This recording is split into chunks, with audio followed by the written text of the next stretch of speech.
Damos gracias al Señor por este día. Saludamos a nuestros hermanos que están en la transmisión.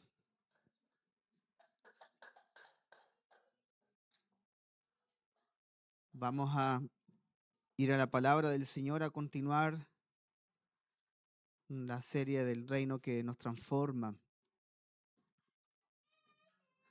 No olvidándonos, cierto, que tenemos un versículo que viene siendo el versículo base de todo lo que hemos hablado, que es 1 Corintios 4:20, que dice, porque el reino de Dios no consiste en palabras, sino en poder. Y ese ha sido el versículo por el cual hemos estado basándonos todas estas semanas. Y llegamos también y nos detuvimos en Efesios 3:20.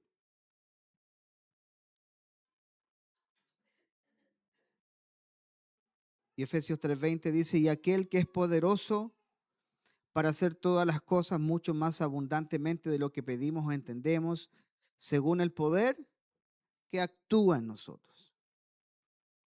El poder que actúa. Y bueno, estos dos versículos han abierto toda una gama de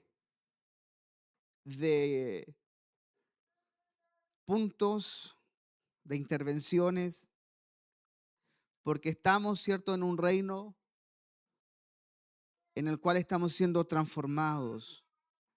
Todo lo que llegamos a Cristo, todo lo que nacen de nuevo, del agua y del Espíritu, como dice Juan capítulo 3,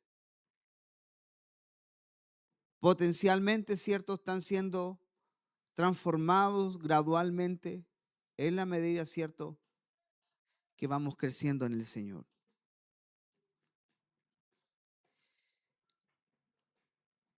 Y una de las últimas cosas que mencionamos para retomar y continuar era que Dios no improvisa. Dios no improvisa. Dios no es un director técnico en el cual plantea un partido y el equipo contrario se lo plantea de tal manera que debe replantearse. Y Dios no se ha replanteado nada desde la creación. Todo lo que ha acontecido ha sido hecho, todo lo que ha pasado, Dios lo tenía en cuenta. Por eso que independientemente de lo que la iglesia de los Corintios estaba atravesando, que fue el inicio de toda esta serie, Pablo nunca se detuvo en lo que la iglesia estaba viviendo en su presente. Porque si Pablo se detiene en la carnalidad de la iglesia, si Pablo se detiene en el pecado, la inmoralidad de la iglesia, probablemente el escrito hubiese sido otro. Probablemente la hubiese soltado. Ustedes nunca van a cambiar. Ustedes nunca van a dejar de pecar. Ustedes nunca harán esto. Ustedes nunca lo otro. Que es muchas veces como nosotros, ¿cierto? Reaccionamos. Por eso, independiente de lo que la iglesia estaba atravesando, el apóstol Pablo cada vez que debía corregir, amonestar, edificar, exhortar o afirmar a los santos, siempre lo hizo desde una premisa. Y esa premisa fue el propósito eterno de Dios. En otras palabras, Pablo sabía el final de la película. ¿Usted ha visto una película con alguien que ya conoce el final? Sé que no es muy alentador ese ejemplo, pero cuando usted está en medio de la película y usted es primera vez que la ve y matan al protagonista, usted, pero ¿por qué? ¿Ah? Pero el que está al lado ya conoce el final. no sé, asombra. Entonces, Pablo, por divina gracia de Dios, Dios le permitió ver el final de la película. El apóstol Juan tiene una experiencia muy similar. Él pudo ver el fin de los tiempos. Él pudo ver cuando lo primero se acaba y se establece lo segundo. Él pudo ver, ¿cierto?, de manera profética, descender del cielo la nueva Jerusalén. Y hay algo que de pronto a nosotros se nos pasa por alto. Juan vio el cielo nuevo y la tierra nueva. Cuando el Señor dice, porque el primer cielo y la primera tierra pasaron y el mar ya no existía más. Eso está en Apocalipsis 21. Pero el verso 4 de Apocalipsis 21 es algo que nosotros debemos tener siempre en nuestro corazón. Dice, enjugará Dios toda lágrima de los ojos de ellos. Y ya no habrá muerte, ni habrá más llanto, ni clamor, ni dolor, porque las primeras cosas pasaron. Y mire, el verso 5 añade diciendo esto, y el que estaba sentado en el trono dijo, yo hago nuevas todas las cosas. ¿Sabe lo que veían los apóstoles? Alguien sentado en el trono. Alguien sentado en el trono. ¿Qué quiere? ¿Cuál es la imagen de esto? Cristo gobernando. Cristo reinando. Que a Él no se le escapa nada. Yo, yo soy un poco, eh, no sé cómo decirlo, pero cuando de pronto las frases están mal construidas, frases como Señor toma el control. Piense un segundo, Dios pierde el control de algo. De qué control tiene que tener el Señor? Si Él está sentado en el trono. Él está sentado en su trono. Por lo tanto, Pablo entendió esto, que aunque la iglesia tenía divisiones, había murmuración. Y Pablo dice que bueno que estas cosas se manifiesten porque esto, ¿qué manifiesta? Los que son aprobados y los que no lo son. Si hay división entre vosotros, Pablo dice, no sois carnales. Y Pablo puede diagnosticar bien porque conoce el final. Y no se detiene en el estado presente. Por eso vuelvo a repetir lo que dije al comienzo, independiente de lo que la iglesia estaba atravesando. Cada vez que Pablo debía corregir, exhortar, amonestar, edificar y afirmar a los santos, y no solo Pablo, también los apóstoles, pero en este caso de la iglesia de los Corintios, carta de Pablo, siempre Pablo tuvo en vista el plano de Dios, porque Dios no improvisa. Dios no se asombra por la caída o el pecado de la humanidad. Dios sabía que el hombre fallaría en el Edén. Pero lo que Dios también sabía es que donde el primer Adán falló, el postrer Adán no fallaría, que es Cristo. Y esto se lo mencioné y se lo vuelvo a leer. Es la razón, es la razón por la cual el pecado en el Edén no produjo un cambio en el plan de Dios, ni el mal continuo en el corazón del hombre en Génesis 6, ni las mentiras de Abraham, ni la huida de Jacob de su casa, ni la esclavitud de Egipto, ni la murmuración y la rebelión del pueblo en el desierto. Tampoco cambió el plan la prevaricación de Josué en Jericó. Tampoco fue un cambio de plan la anarquía en los tiempos de los jueces, ni la desobediencia de Saúl, ni el pecado de David, ni la inmoralidad de Salomón, ni el desvío de los reyes a lo largo de la historia. Tampoco la división del reino del norte y reino del sur, ni el cautiverio en Asiria, ni en Babilonia, ni el imperio romano Por eso nada de lo ocurrido en la historia de la humanidad ha podido socavar el propósito eterno de Dios. Nada.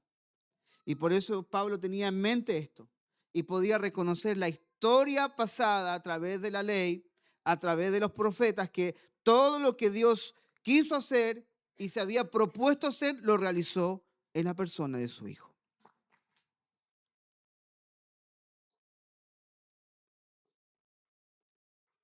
Y una de las cosas que dijimos que lo que Dios se había propuesto hacer era reconciliar todas las cosas en Cristo.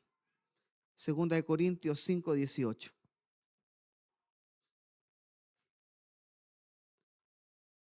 Que Dios estaba reconciliando y nos reconcilió consigo mismo por Cristo. Así que todo esto que Pablo pudo ver, porque algo que nosotros necesitamos comprender es lo siguiente. El Nuevo Testamento lo tenemos porque ellos vieron lo que escribieron. Ellos fueron testigos oculares de lo acontecido. Salvo Lucas, escribiendo el Evangelio de Lucas, porque él fue a investigar los detalles y los pormenores de la vida, muerte, sepultura, resurrección y ascensión de Cristo. Él fue e investigó. Todos los demás lo vieron. Todos los demás fueron testigos.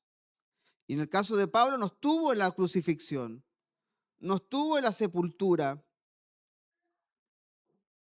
pero como él mismo dice, fue llevado al tercer cielo.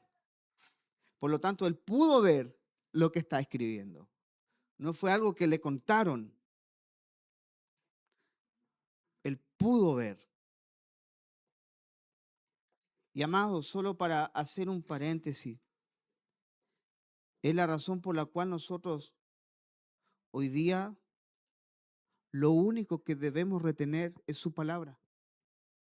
Lo único. Lo único que la iglesia debe retener es su palabra. No hay revelaciones nuevas. No hay ideas nuevas. No existe.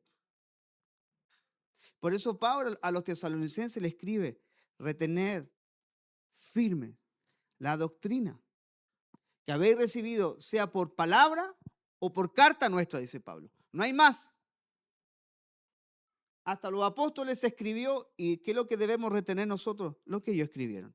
¿Por qué? Porque ellos lo vieron. Ellos lo vieron. Ya después en el siglo II,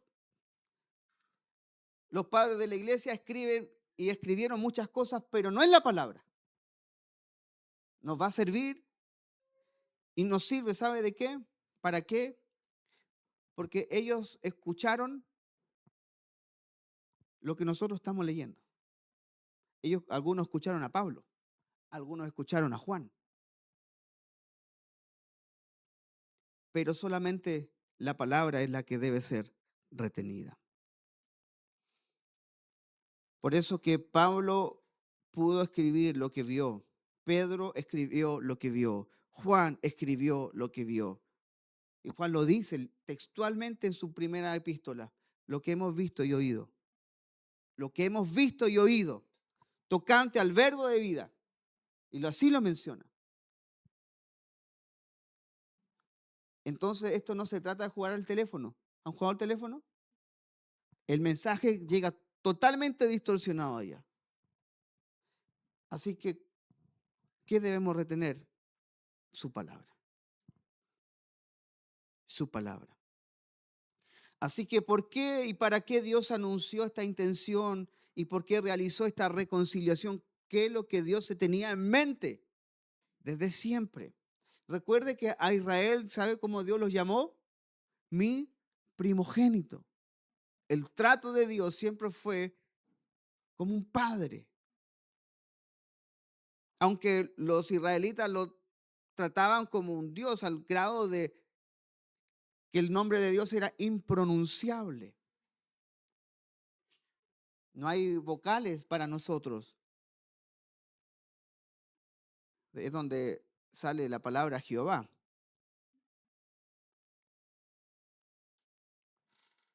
Pero Dios siempre quiso tratarlo como a hijos. Mi Israel, mi primogénito. ¿Por qué Dios quería hacer esto? Porque esta reconciliación que Dios produjo en Cristo produce una familia de hijos conformados a la imagen del primogénito. Israel en su totalidad, compuesto de ancianos, hombres, mujeres, jóvenes y niños, eran el primogénito, hijo. Dios quería de Israel un hijo primogénito. Y todo esto primogénito tiene todo un contexto también, porque el primogénito se llevaba la herencia, representaba la familia, heredaba el patriarcado. Por eso, primogénito no es algo voluntarioso de Dios, sino que marcaba un precedente en la mente de la gente, el primogénito, y se respetaba como tal. Es la razón por la que Jacob no heredaba.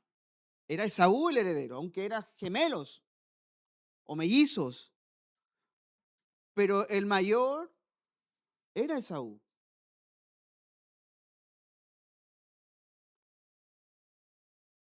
Así que Dios quiso reconciliar todo para producir una familia de hijos conformados a la imagen de su hijo primogénito. Romanos 8:29.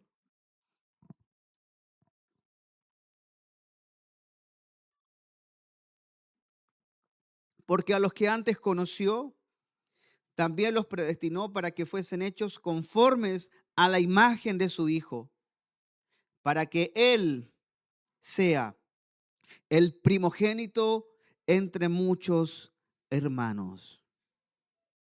Efesios 2:19. Efesios 2:19. Así que ya no sois extranjeros ni advenedizos, sino conciudadanos de los santos y miembros de la familia de Dios. Así que se da cuenta que Dios todo lo que escribe, Pablo todo lo que escribe lo conecta con lo que vio.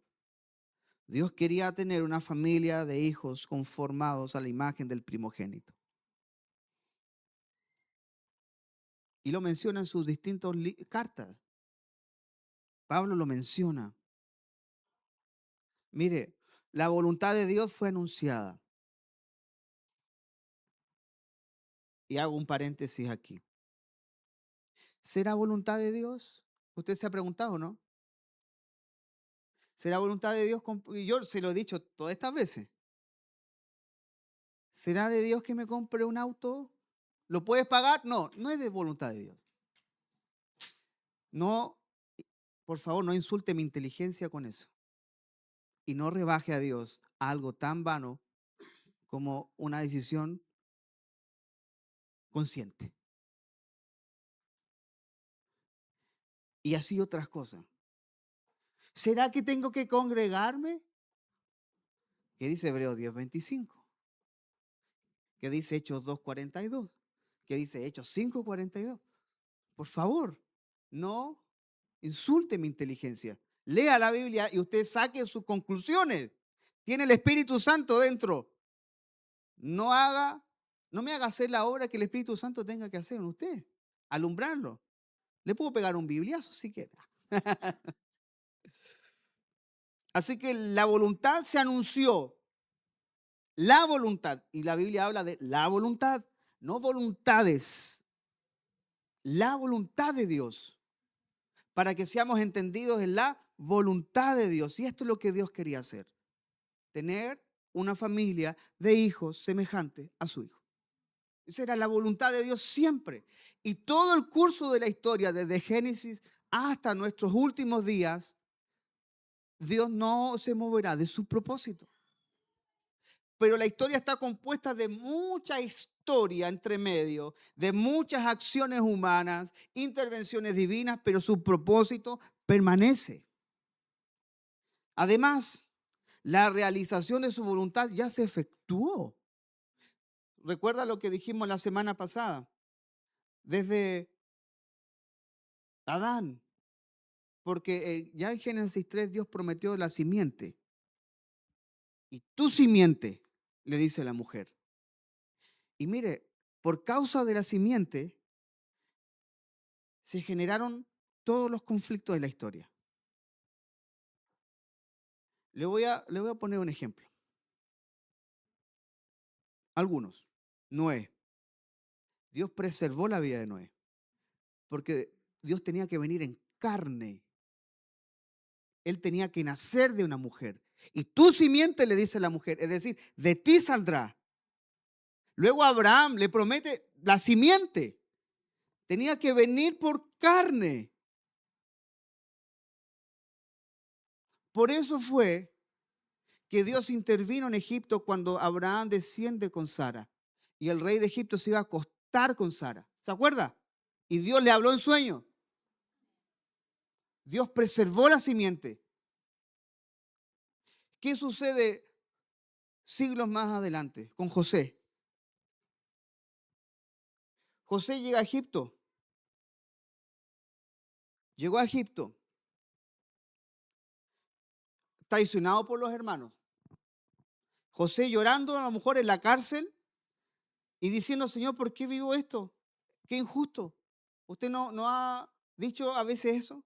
Señor, qué injusto lo que estoy viviendo. ¿Por qué tengo que vivir esto? Y José sale de la cárcel y usted conoce la historia. Y José es nombrado primer ministro de Egipto. Y lleva una administración correcta para los 7 años de escasez. ¿Se acuerda? La vaca gorda, la vaca flaca. De ahí viene la palabra, estamos en la vaca flaca, porque representa la escasez. ¿Y qué hace José cuando llegan sus hermanos a pedir comida? Lo primero que José hace es tratar de vengarse, porque pone el cáliz dentro del saco con semillas, ¿se acuerda? Y los hace sufrir un rato. Se entera que el padre está vivo y lo manda a buscar. Pero cuando él primeramente descubre su rostro frente a sus hermanos, él dice esto, mire, Génesis 45:5. Ahora pues, le dice a sus hermanos que lo habían traicionado. Uno, acuérdense, a uno lo quiso matar. Y otro dijo, no, no lo matemos, que su sangre no esté sobre nosotros, vendámoslo.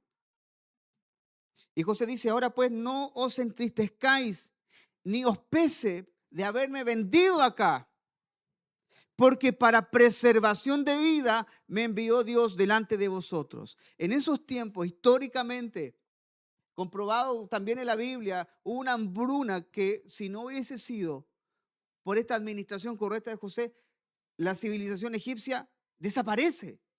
La sequía, murieron en muchos otros lados cercanos, pero allí no. Y José entendió es para preservación de vida. ¿Qué vida?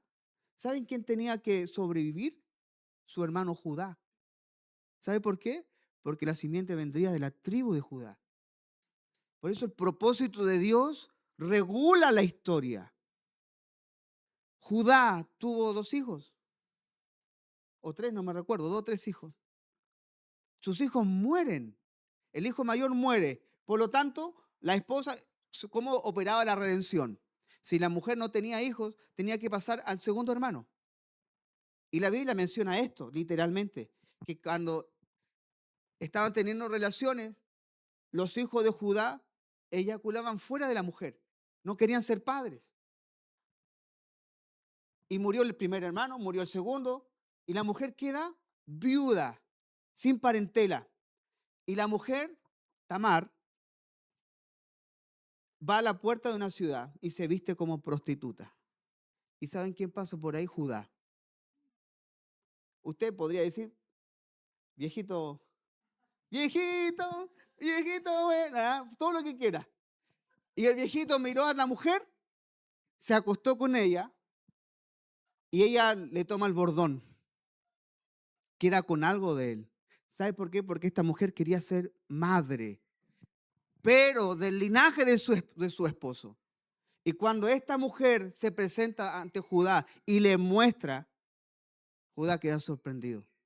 Dios preservó la vida.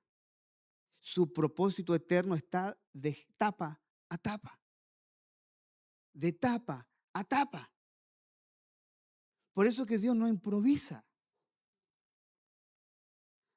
Dios no improvisa. Satanás pudo haber tratado de hacer muchas cosas para impedir, pero el Señor le dijo en Génesis 3, y su simiente te aplastará la cabeza.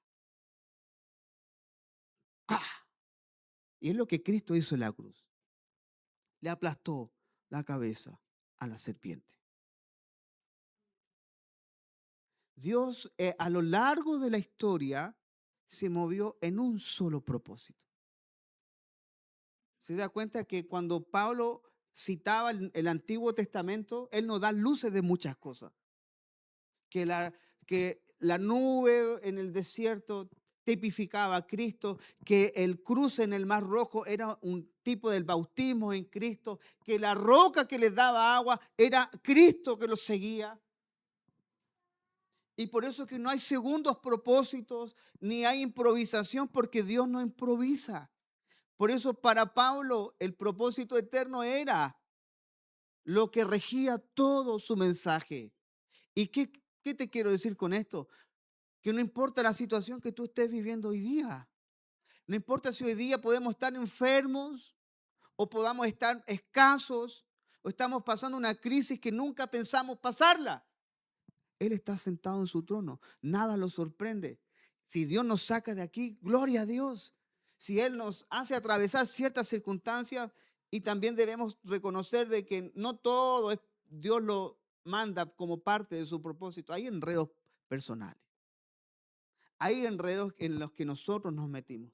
Pero Dios te puede sacar de allí. Dios te puede sacar de allí. Mire, ¿sabe cuántas esposas tuvo Salomón y concubinas? 1000 mujeres. 1000. Si algunos con una apenas pueden, imagínense 1000 mujeres. Imagínense cómo era el despertar de ese hombre. No lo despertaba los pajaritos. Lo despertaba el bullicio de esa mujer. Digan amén los hombres, por favor.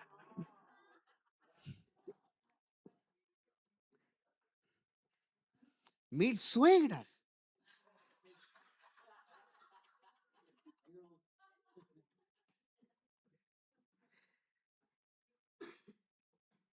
David no se quedó atrás tampoco.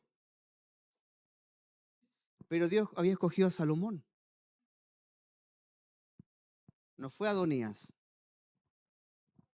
No fue ninguno de sus otros hijos. Fue Salomón. Dios se reserva. Su propósito sigue. Elías pensando que era el último. Y el Señor le dijo, me he reservado miles que no han doblado su rodilla ante Baal. Tranquilo, mi propósito sigue.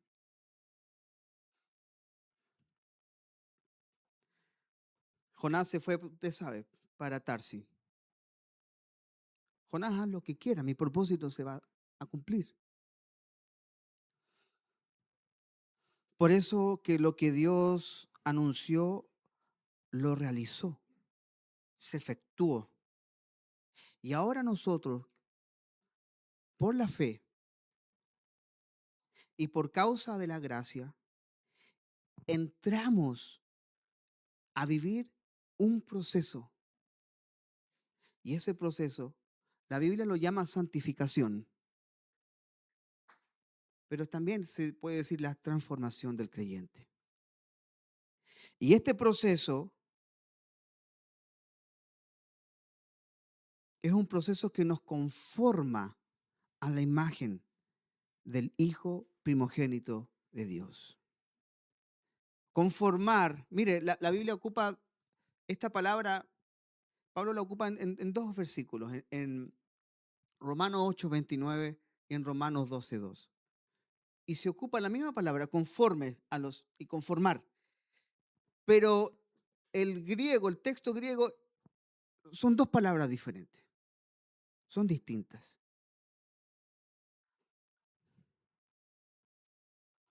Son diferentes. En Romanos 12:2, Pablo ocupa la palabra susquematizo, que es dar la misma figura u apariencia que, y es una voz pasiva. ¿Sabes la diferencia entre voz activa y voz pasiva? Es que la voz pasiva no recibe la acción, ¿m? No realiza la acción. La voz no la realiza. Por eso somos conformados, porque no va en nosotros. Es una obra completamente del Espíritu. Él la realiza en nosotros.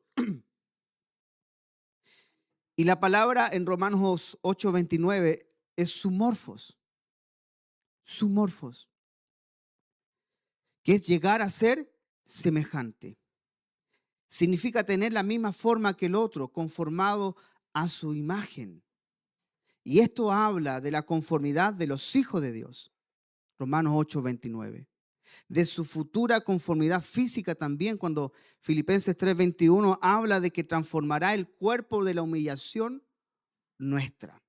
Por eso esa palabra transformará es la misma palabra que usa Pablo en Romanos 8:29 cuando habla de conformar. ¿Y por qué transformará el cuerpo de la humillación? Dice, para que sea semejante al cuerpo de la gloria suya. Por lo tanto, el resultado final de todos los tratos de Dios con sus hijos, de todos los tratos de Dios con nosotros, es para hacernos conformes a la imagen de su Hijo.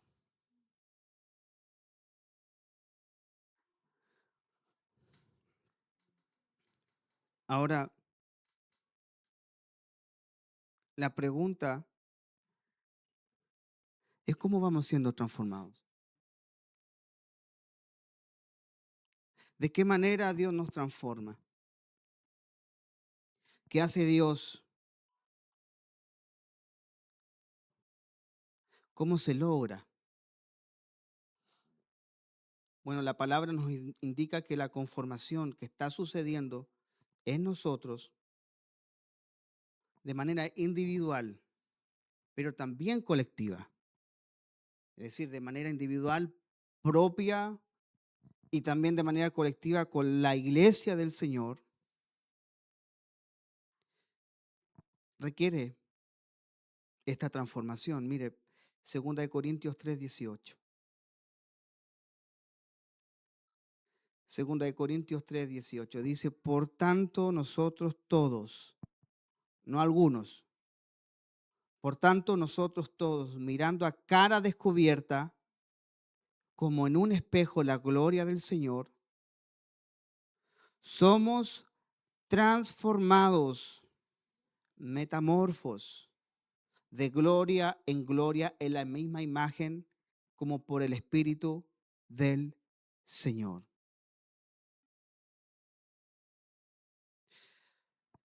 2 Corintios 3, Pablo estaba hablando de Moisés, habla en un momento de Moisés, que Moisés tenía que cubrirse el rostro porque su rostro reflejaba la gloria de Dios.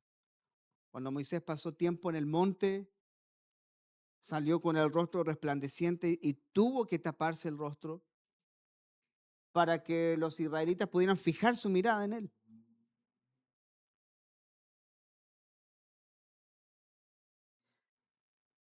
Todos nosotros, todos los creyentes, podemos reflejar la gloria de Dios. Pablo está haciendo esta comparación, que no es solo Moisés como en el Antiguo Testamento, sino que nosotros todos, dice. En el Antiguo Testamento Moisés tuvo ese privilegio. En el Nuevo Pacto todos los creyentes participan. Todos los creyentes participan. ¿Cómo fue que Moisés tuvo este rostro resplandeciente? Bueno, cuando pasó tiempo con Dios. Eso significa de que hoy el velo fue partido en la mitad, se rasgó de arriba hacia abajo y todos tenemos acceso.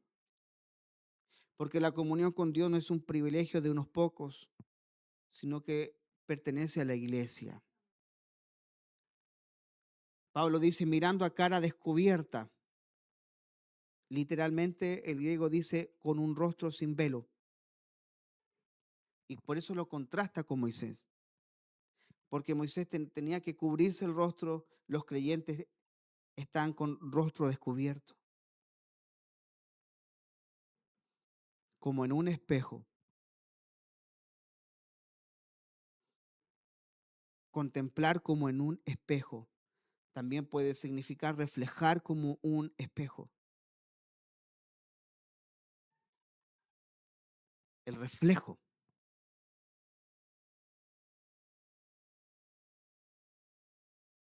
La gloria del Señor. ¿Sabe quién es la gloria de Dios? Es Cristo. Él es la gloria de Dios. ¿Cuál sería la gloria de la iglesia? Cristo.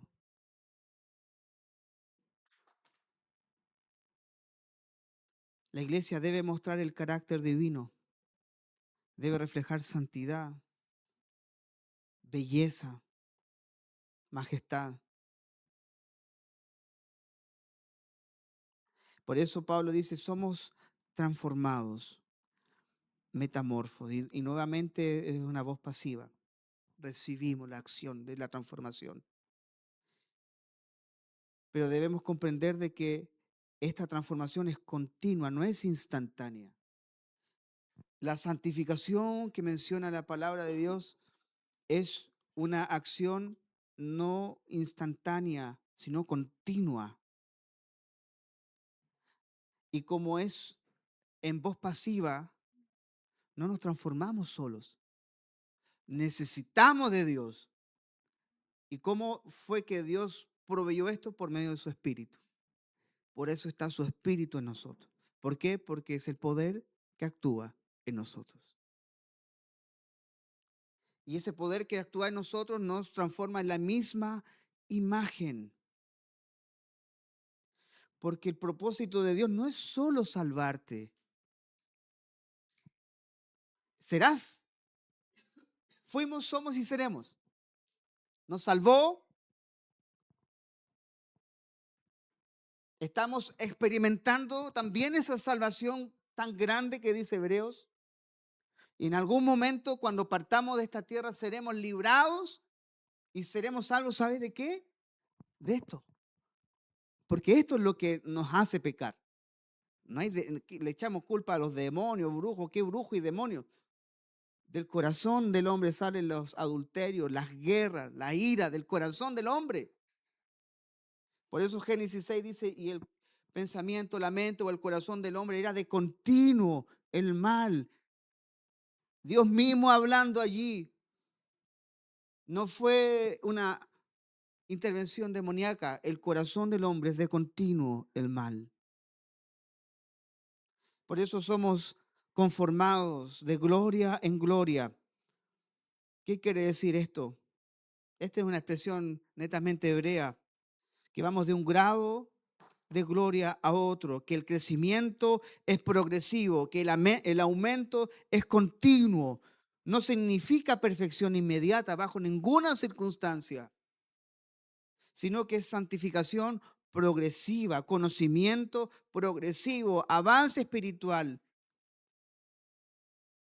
Y además este avance es creciente en la semejanza a Cristo. Y por cierto, somos transformados como por el Espíritu del Señor.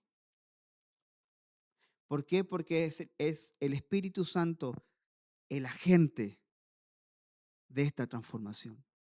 Él es quien realiza esta transformación. No es disciplina humana, no es moralismo, no es mi esfuerzo por querer cambiar.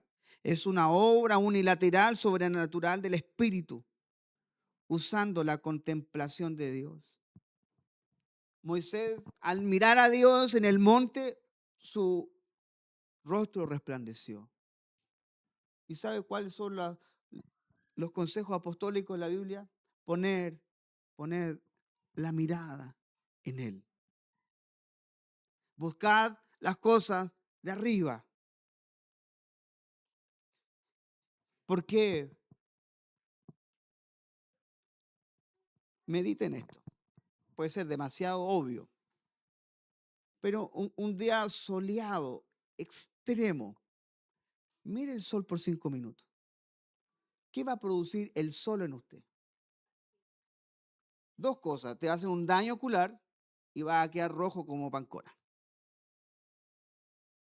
Nadie puede mirar el sol y no recibir los efectos del sol. Usted y yo tenemos acceso al Señor.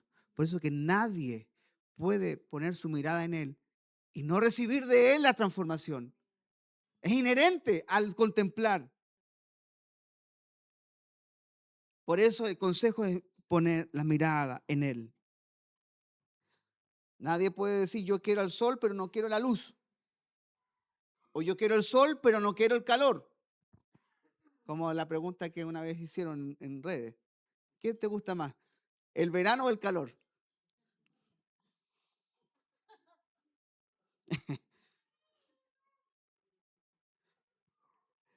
Nadie puede decir me gusta el sol y despedir la luz. Si hay sol, habrá luz.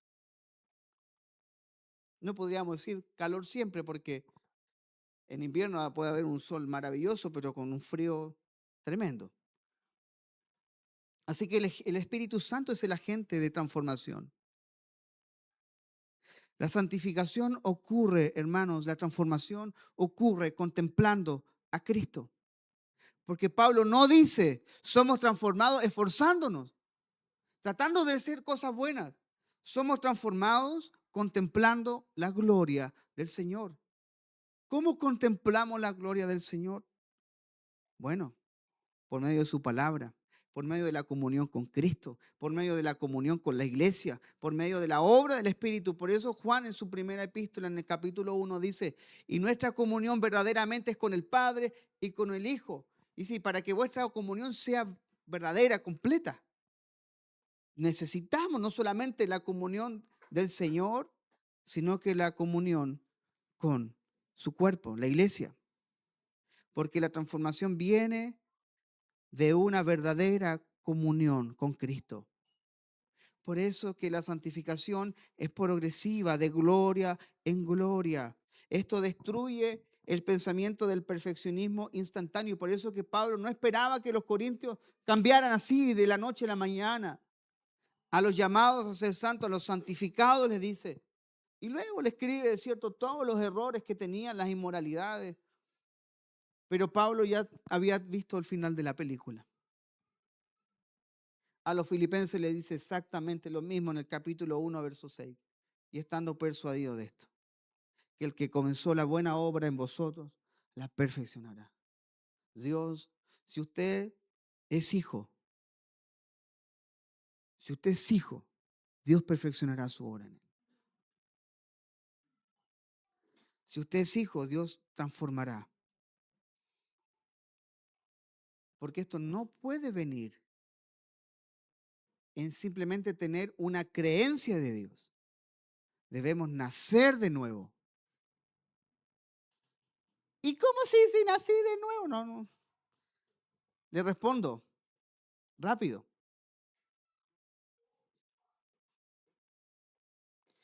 Le voy a responder.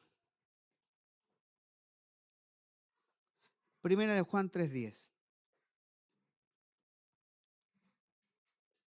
¿Cómo sabemos que nacimos de nuevo? ¿Cómo sabemos que Dios está transformando? Bueno, mire, primera de Juan 3:10. En esto se manifiestan los hijos de Dios y los hijos del diablo. Todo aquel que no hace justicia y que no ama a su hermano, no es de Dios.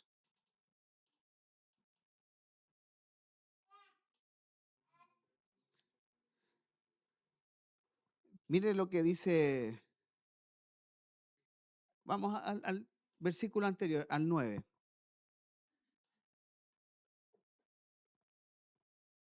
Todo aquel que es nacido de Dios no practica el pecado, porque la simiente de Dios permanece en él y no puede pecar porque es nacido de Dios. Ah, entonces no hay que pecar nunca, no. Mire, yo tengo mis dos tobillos malos. De tanto jugar a la pelota en mi adolescencia, me guisé y nunca me traté. Entonces, cada cierto tiempo se me rompe el taco. Se me va el tobillo para adentro. Más para adentro que para afuera.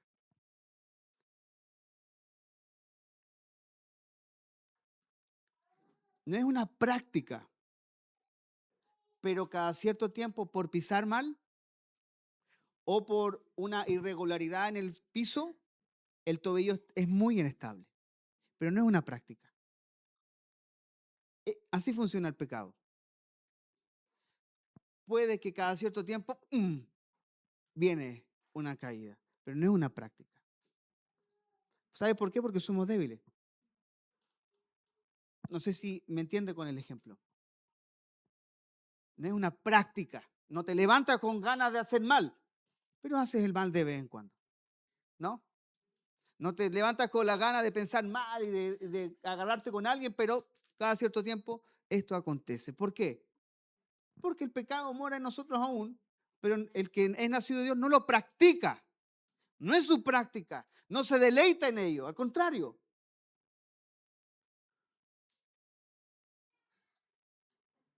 Primera de Juan 3:14. Vamos al verso 14. Estamos hablando de por qué o cómo sabemos que hemos nacido de nuevo. Mire, nosotros sabemos que hemos pasado de muerte a vida en que amamos a los hermanos. El que no ama a su hermano permanece en muerte.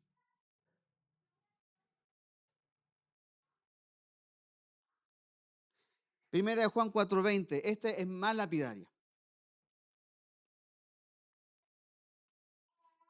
Primera de Juan 4:20. Si alguno dice, yo amo a Dios y aborrece a su hermano, no dice que está equivocado. Dice, es mentiroso. Pues el que no ama a su hermano, ¿a quién ha visto? ¿Cómo puede amar a Dios a quien no ha visto? Entonces, Juan nos dice esto, que es muy claro.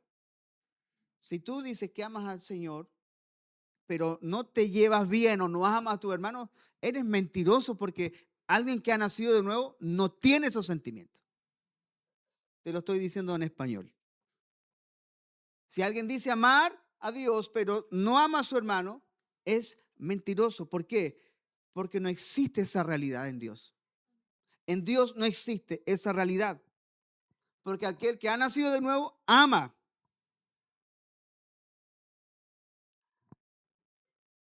Y esta es la obra del Espíritu. Ahí tú te has dado cuenta que esto no provino de ti. Porque no puede venir de ti porque somos selectivos por naturaleza. Nos juntamos solo con los que nos llevan bien, nos llevamos bien. Invitamos a los que solamente con aquellos que tengo relación. No nos abrimos, no amamos como debemos amar. Por eso esta santificación es progresiva. Con esto te estoy diciendo de que quizás en un comienzo podemos pensar así. Pero si ya llevamos tanto tiempo, como dice Hebreos 5:12, hermanos, después, debiendo ser maestros después de tanto tiempo,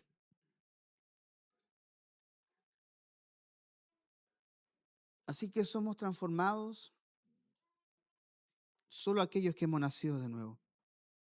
Por eso que todos los que están siendo transformados, esto no se logra en un evento. A la escuela a la que fuimos te edifica, pero no te va a transformar. Va a darte herramientas, un retiro,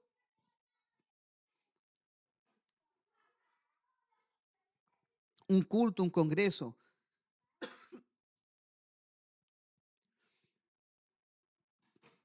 No sucede en un chasquido de dedos. Es un proceso que a Dios le tomará toda una vida en nosotros. Pablo, ya no muy joven, dice, no pretendo haberlo alcanzado ya. No pretendo. Con todo lo que Pablo podríamos nosotros elogiar su doctrina, su teología, pero él tenía claro, no lo he alcanzado todavía. Estamos en un proceso.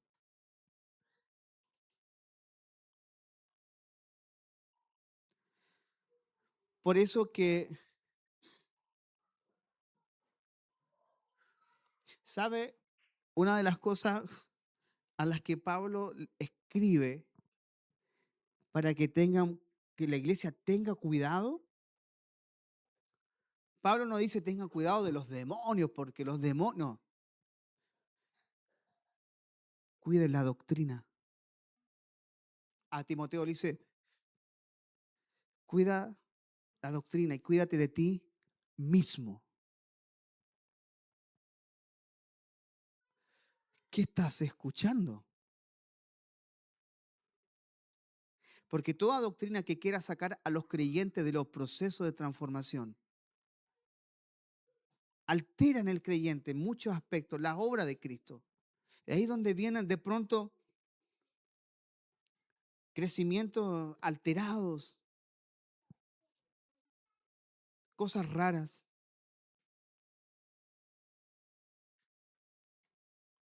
¿Por qué? Porque le han enseñado que solo lo bueno viene de Dios y lo malo viene del diablo. Han sido enseñados en que la bendición de Dios se gana. Han sido enseñados en que Dios los castiga si hacen algo malo. Han sido enseñados en el que hay maldiciones generacionales,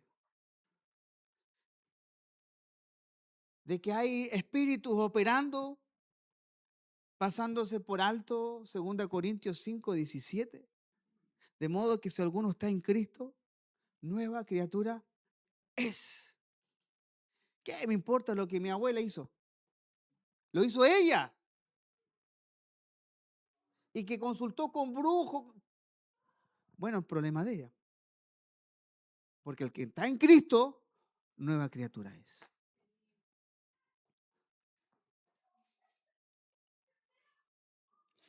Por eso algunos creyentes se derrumban frente a algunos procesos, no saben qué demonio reprender. Señor, revélame qué demonio me está atacando, porque tengo ira. Y te va a poner en un espejo el Señor. El demonio eres tú.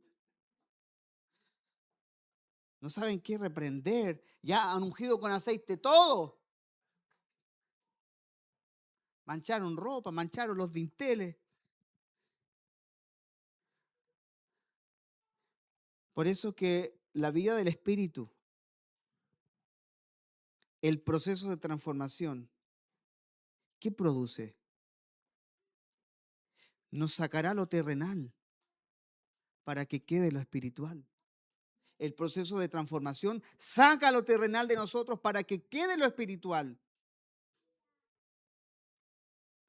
El proceso de transformación desplazará nuestra carne para que Cristo sea quien brille y se manifieste. Y es muy probable que en medio de este proceso hayan cosas que no entendamos. Porque Dios opera de tal o tal manera. Por eso que todo lo que Dios provoca es para transformarnos. Porque nos está haciendo semejante a por medio de la transformación. Y sabes que debemos entender este proceso de santificación, de transformación, porque es lo que le da sentido a todo lo que vivamos en la vida.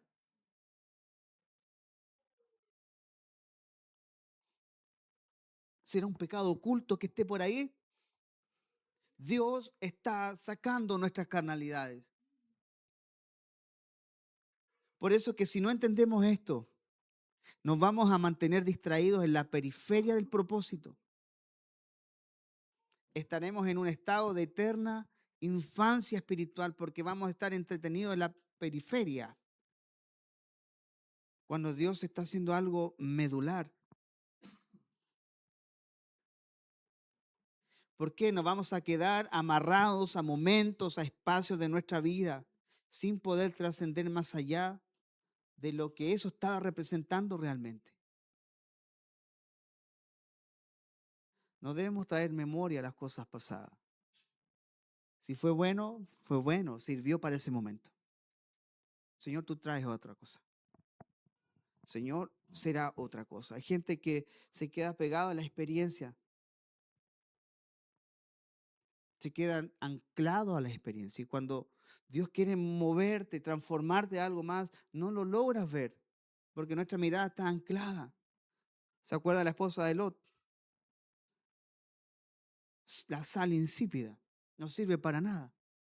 Jesús mismo lo dijo en Mateo 5. ¿De qué sirve la sal si ya cuando se desvanece?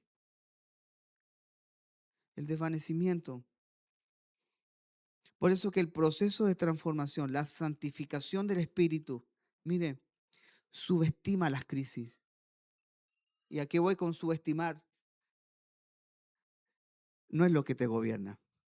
La crisis no es lo que te va a gobernar.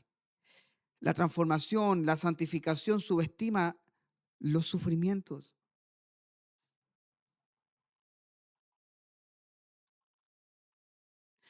No es que no seamos conscientes del dolor. No es que no seamos conscientes de las cosas que vivimos. Simplemente no nos gobiernan. Por eso de que debemos recordar que este proceso nos está llevando de una forma a otra. Éramos de una manera y nos está llevando el Señor a otra forma. Creo que a veces los cristianos podemos preguntarnos, ¿y por qué tengo que vivir esto? ¿Por qué tenemos que pasar por esto los cristianos? ¿Ah? Ahora, respóndame usted esto. ¿Habrá alguien? Vamos a cerrar esto acá, en este auditorio. ¿Habrá alguien aquí a quien Dios le haya contestado todas sus oraciones y peticiones? Todas. ¿Verdad que no?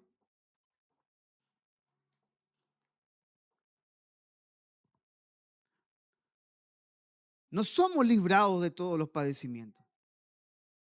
No funciona así. Somos fortalecidos por Dios.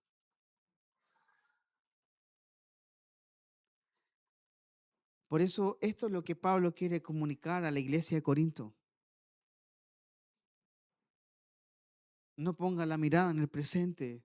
A veces el presente es muy desalentador también. Pero el creyente debe tener su mirada en Cristo, como dice Hebreos 12, el autor y el consumador de la fe. Así que esto es lo que Pablo quería comunicar a la iglesia de Corinto y la manera en cómo lo hace es magistral. ¿Sabe por qué? Porque Pablo contrasta dos humanidades. Pablo contrasta dos tipos de hombres, dos especies, pero en medio de ello, Pablo plasma la cruz. ¡Pum! Primera de Corintios 2, del 1 al 2. Primera de Corintios 2, del 1 al 2. Así que, hermanos, cuando fui a vosotros para anunciaros el testimonio de Dios, no fui con excelencia de palabras o de sabiduría, pues me propuse no saber entre vosotros cosa alguna, sino a Jesucristo y a este crucificado. A Jesucristo y a este crucificado. Recuerde que esta iglesia, los corintios, ellos tenían una manifestación de dones extraordinaria.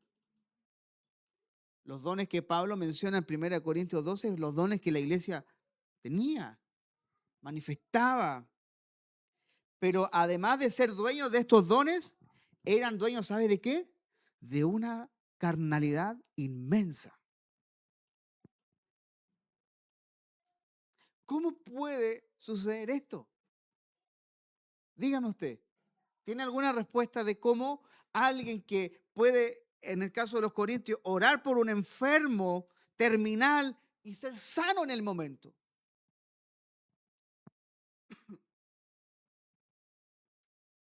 Pero ese mismo hermano andaba y después, no supiste lo que hizo la hermana Gabriela. Pues, ¿ah? Andaba por detrás, hablando. ¿Cómo es posible eso? Pero eso sucedía. Eso era lo que estaba presente en la iglesia.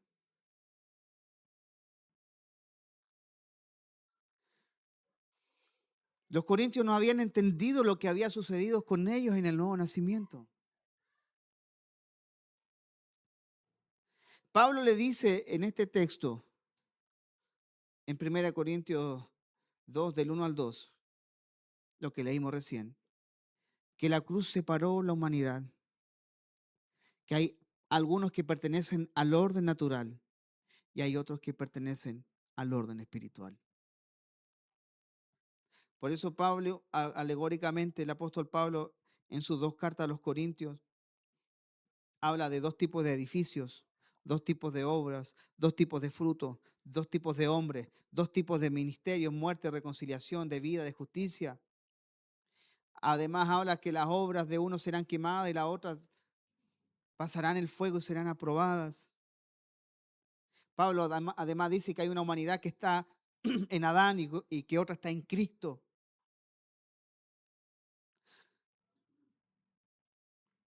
Los corintios eran espirituales, no por lo que ellos hacían en sí, es porque habían nacido de nuevo. Eran creyentes que habían nacido de nuevo. Pero ¿sabe lo que sucedía? Se comportaban como un hombre natural. Su comportamiento no era acorde a su condición espiritual. Y Pablo nombra a este tipo de hombre como el hombre carnal.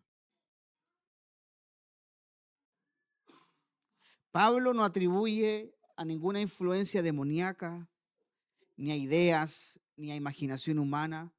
Pablo lo llama por su nombre, la carne. 1 Corintios 3, del 1 al 4.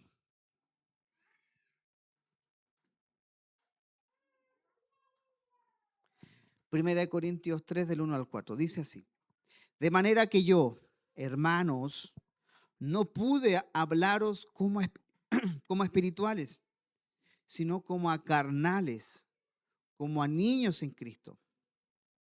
Os di a beber leche y no vianda, porque aún no erais capaces, ni sois capaces todavía, porque aún sois carnales. Pues habiendo entre vosotros celos, contienda y disensiones, ¿no sois carnales y andáis como hombres? Porque diciendo el uno, yo ciertamente soy de Pablo, el otro, yo soy de Apolos, ¿no sois carnales? Así que Pablo identifica y los llama por su nombre en su situación presente. Están actuando como un hombre natural, pero han nacido de nuevo. Y Pablo le dice, entonces son carnales. La carne lo está gobernando. Por eso, hermanos, mire, escuche, no podemos juzgar o gobernar sobre las cosas que no conocemos. Asignarles nuestros problemas ocasionados por la carne, perdón, a un tercero, a un demonio. Así nunca podremos tener victoria sobre esa realidad, porque la obra de la cruz es aplicada a realidades y no a supuestos. ¿Qué quiero decir con esto? ¿Y qué es lo que Pablo estaba haciendo? Hacerlos conscientes de ellos mismos. El problema, amados corintios, les dice, son ustedes. Ustedes mismos. Su propia carne es el problema. Podía beber leche, dice, no vianda. Pero cuando vemos el desarrollo del Nuevo Testamento, es parte del crecimiento. Ser carnales en un momento es parte del crecimiento. No la satanizamos en el sentido de que no habrá nunca carnalidad. Habrá carnalidad. Porque mientras estemos en este cuerpo, algún vestigio de esta carne irá quedando siempre. Siempre algo habrá. El problema de los corintios es que se creían espirituales por la manifestación de estos dones. Y ahí es donde viene la palabra del apóstol Pablo para corregir. Y ahí es donde necesitamos la corrección. Pero como dije hace un minuto atrás, Pablo al momento de corregir lo hizo basado en la premisa del propósito eterno de Dios. Ustedes están viviendo esta carnalidad porque todavía son niños espirituales. Y Pablo les dice, porque no les pude hablar como a espirituales, sino como a carnales, como a niños en Cristo. O sea, Pablo tuvo que, mira, te voy a hablar, agáchate un poquito. ¿Cómo usted le habla a un niño? Entonces, es la condición en la que la iglesia se encontraba. Pero así como un niño va creciendo, va madurando, la iglesia va creciendo, va madurando. Tu vida tiene que ir creciendo y madurando. Por eso no podemos gobernar sobre las cosas que ignoramos. Sí, Pablo lo estaba haciendo consciente. Soy un niño. Podemos ser niños en muchas áreas.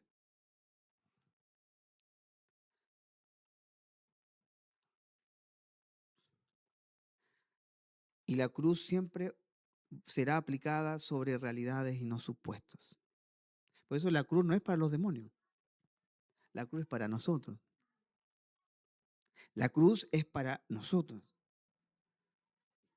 Cuando Pablo decía, ya no vivo yo, ahora Cristo vive en mí, pero anteriormente dijo, con Cristo estoy juntamente crucificado. Así que Pablo a los corintios le resume todo esto entre un tipo de hombre y otro tipo de hombre. Primera de Corintios 2, del 11 al 16. Primera de Corintios 2, del 11 al 16. Porque ¿quién de los hombres sabe las cosas del hombre, sino el espíritu del hombre que está en él? Así tampoco nadie conoció las cosas del espíritu, las cosas de Dios, sino el espíritu de Dios. Y nosotros no hemos recibido el espíritu del mundo, sino el espíritu que proviene de Dios, para que sepamos lo que Dios nos ha concedido. Lo cual también hablamos no con palabras enseñadas por sabiduría humana, sino con las que enseña el espíritu, acomodando lo espiritual a lo espiritual. Pero el hombre natural no percibe las cosas que son del Espíritu de Dios, porque para él son locura y no las puede entender, porque se han de discernir espiritualmente. En cambio, el espiritual juzga todas las cosas, pero él no es juzgado de nadie, porque ¿quién conoció la mente del Señor? ¿Quién le instruirá? Más nosotros tenemos la mente de Cristo. Así que, amados, nosotros hemos recibido el Espíritu que proviene de Dios.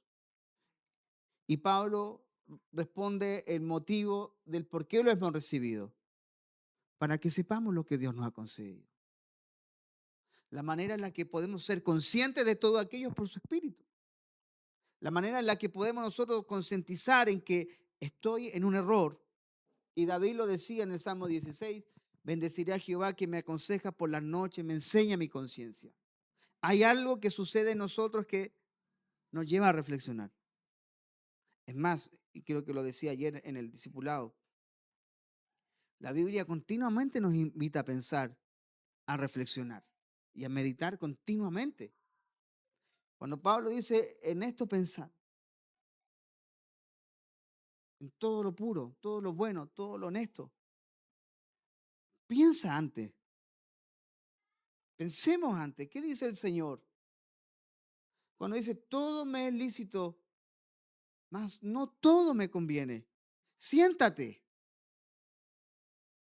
Todo te es lícito, pero no todo te conviene. Y Pablo no deja la lista de las cosas que no te convienen porque no te está haciendo el trabajo. El trabajo lo tienes que hacer tú.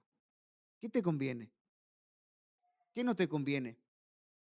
Es una reflexión continua. Señor, esta decisión, estos amigos, estas juntas, Señor, me conviene.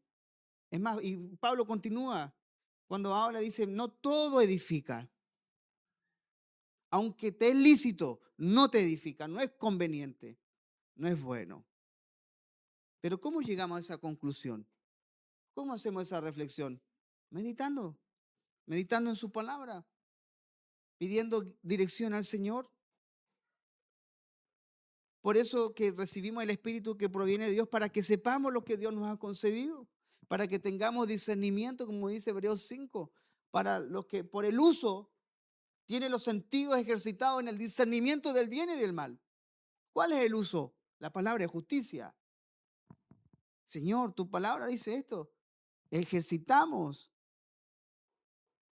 Por eso hay gente que siente mucho, pero no sabe nada.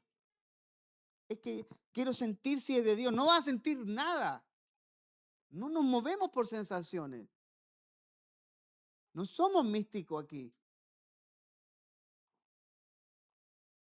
Por eso nosotros, los hijos de Dios, debemos preferir y priorizar el conocer, el saber, lo que nos ha entregado, aunque muchas veces en nuestra vida no lo sienta. Aunque no sientes gozo, tienes el gozo del Espíritu. Aunque no tengas fuerza, eres fortalecido en el Señor. No es por sentir. Si fuera por sentir, ninguno estaría acá. Pero si lo sé, podré enfrentar cualquier situación en mi jornada. Si yo sé que soy amado por Dios, porque el perfecto amor echa fuera el temor. Si yo sé que soy amado por Dios, podré enfrentar cualquier situación en mi jornada. No es que no vas a tener problemas, lo vas a poder enfrentar. ¿Sabe por qué? Porque las emociones y los sentimientos van y vienen. Pero lo que sé y lo que conozco se convierte en mi verdad. Jesús dijo, y conoceréis la verdad, y la verdad os hará libres. Por eso muchos quieren sentir cosas, pero lo que verdaderamente te liberta es lo que conoces, no lo que sientes. Es que no sentí amor, me importa un pepino, Dios me ama. Dios me ama. Esa es mi verdad. Por eso que lo que nos transforma es lo que conocemos, es lo que sabemos. Porque muchos miden las cosas por las experiencias, por lo que sienten, por la alabanza, por el culto, por la oración. Es que si sentí o no sentí, si hay fuego o no hay fuego. Muchos miden a Dios por lo que sienten. Muchos comparan tipos de iglesia, reuniones, por aquello que sintieron la última vez. No, es que aquí no sentí tanto. Iba a decir algo, pero me arrepentí.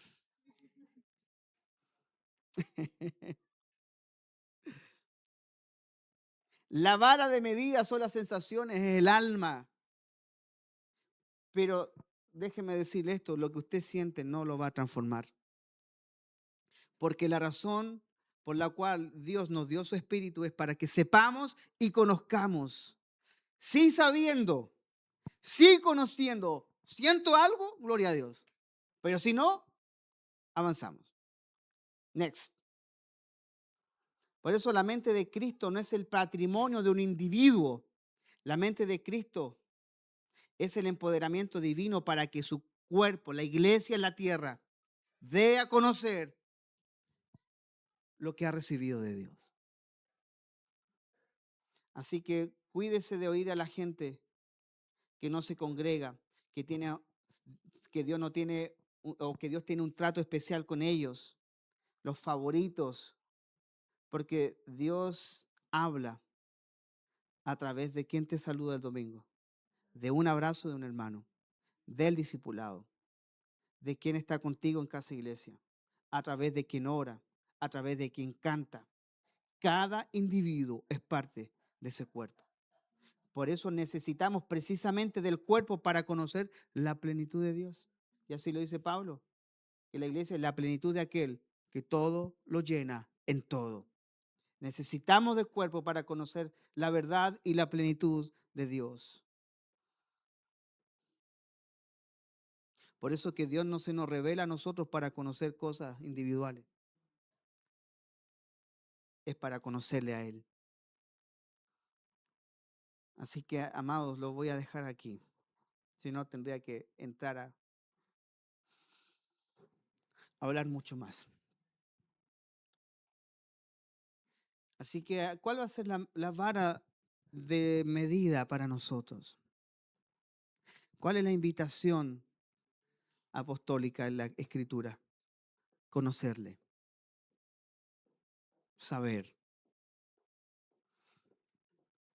No veo en ningún lado